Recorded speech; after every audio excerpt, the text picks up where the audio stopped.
Now we'll have a look at the analytics view. This is where you'll spend most of your time with this release of the product, getting a sense of what data is available, what you would want to do with it, what insights you might get from it, and then how you would want to take action on those insights. And that's going to inform obviously how we build out this analytics view, but it also has quite a big influence on the monitor and response views as well. So this is where we focused most of our attention to start with. What you get here is a real-time visualization of the data that we've previously been discussing in terms of you've set up a new campaign, you've set the terms that you want to search around, you start to see that data coming in through the monitor view. This is where you get to start to dig in and analyze it. The first thing to point out is this little description at the top here, activity between date A, date B for all interest groups and any sentiment.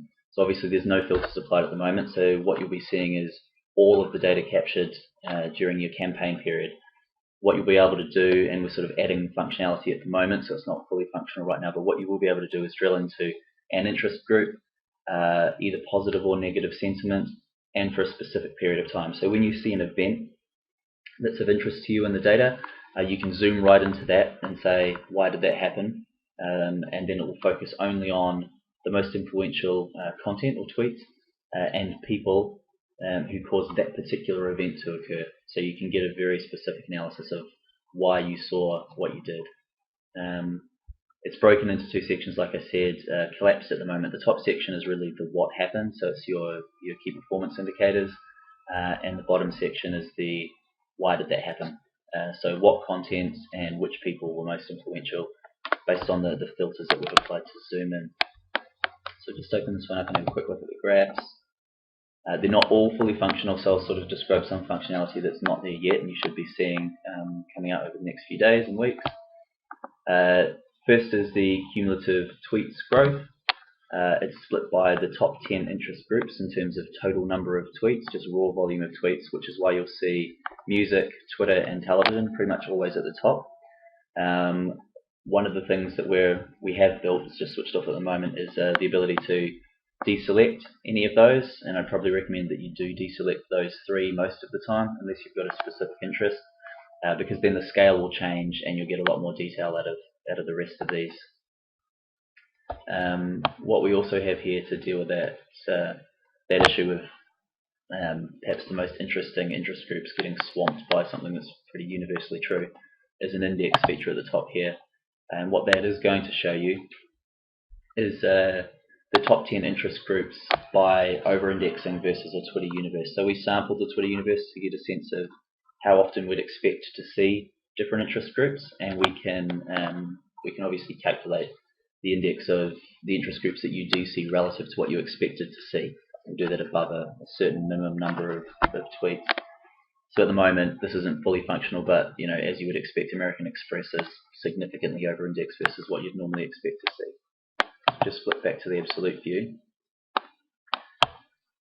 What we're building here is a time scale that lets you zoom in on specific moments in time.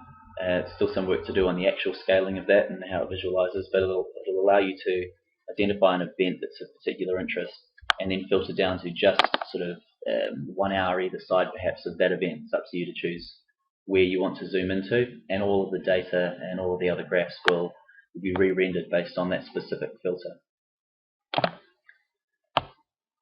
Next down is the frequency of tweets that we saw.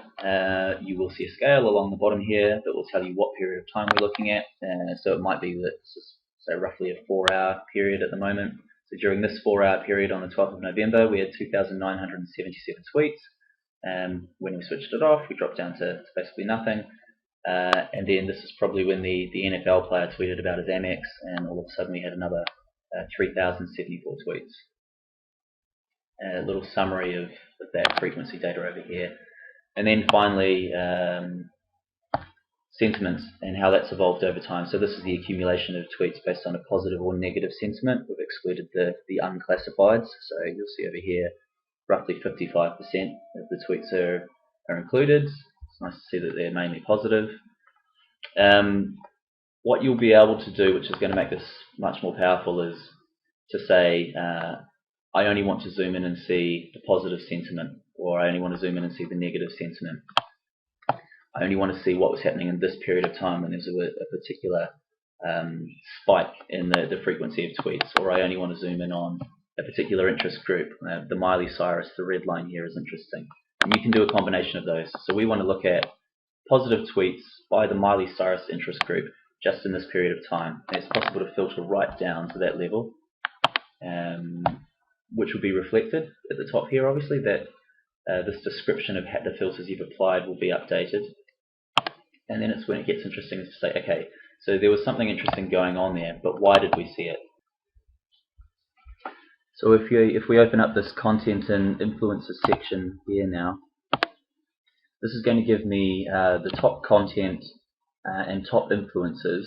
So the people and tweets that generated all of the reach that we saw above, based on the filters that we've applied. So if we've zoomed into Miley Cyrus positive sentiment for a particular period of time, that's what we're going to see here. So we're going to see the tweet that was most influential and the person, by a combination of all of their tweets during the campaign period, that was most influential in creating the specific behavior that we saw that we've zoomed into. So this is when you can really start to understand what content's working, what content is driving what types of behavior, what types of sentiment amongst which groups of people, and which people are proving to be particularly influential or proving to be nodes for you to get content into new interest groups or very specific interest groups. It allows you to start to think about, well, how do we optimize our content for different segments? How do we build relationships with these people who are particularly influential? And starting to get a sense of what can we do to actually optimize and get more out of social media now that we understand why the things we're seeing are actually happening.